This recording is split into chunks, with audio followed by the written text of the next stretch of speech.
As a consumer, I know I should be buying less plastic and choosing ethical brands. If you're a brand, you're expected to have clear and effective sustainable measures. But who's measuring it? Only 18% of British companies say they actually measure their performance. That figure has led me to two different businesses to find out how they're gauging their sustainability efforts while also assessing how it relates to financial performance.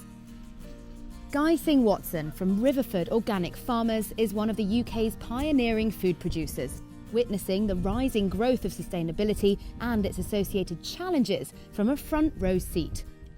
We started in 1987, just me and a wheelbarrow, and today it's a £60 million business delivering 50 or 60,000 vegetable boxes across the UK every week.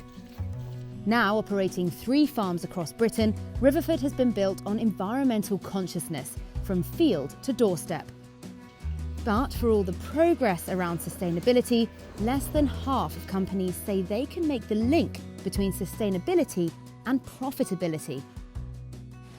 Because Riverford is working with experts, they're able to stay up to date with the latest research in terms of what materials to use and what practices are the most sustainable.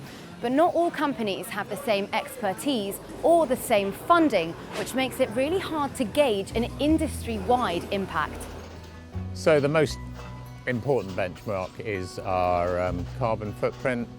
We will add up all the attributable emissions, from the field through all our packaging and delivery activities. And that enables us to sort of focus on the big issues. From business to business and sector to sector, however, benchmarks and metrics vary. Multinational packaging firm Smurfit Kappa is a leader in sustainability, particularly within paper-based packaging.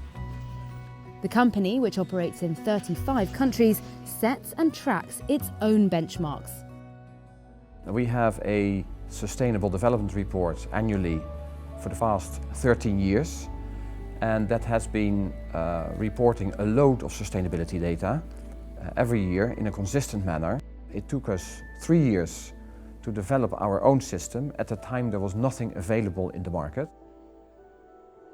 But while Smurfit Kappa measures its sustainability performance against independently assured standards, not every company can or is willing to do the same. The problem is there's a lack of industry-wide standards, and that means companies can pick and choose which sustainability benchmarks they want to showcase. This is to the detriment of investors, for whom ESG factors are increasingly key to investment decisions, often being used to assess a company's long-term value. The challenge in sustainability reporting is there is not one currency. As reporting so far is almost completely voluntary, a lot of companies do cherry picking. For example, in an entire report of 60 pages of information, there is exactly 6 numbers that are being assured. So investors and customers cannot rely on all the other information. But despite these difficulties, more than 2/3 of organisations say they are working to implement sustainability into their business models. The question still remains, without standardised benchmarks, can the progress of this crucial shift be measured effectively? Until a coalition of forces help businesses, big and small, assess their impact on the environment, it seems unlikely we'll have a much-needed blueprint for sustainability success.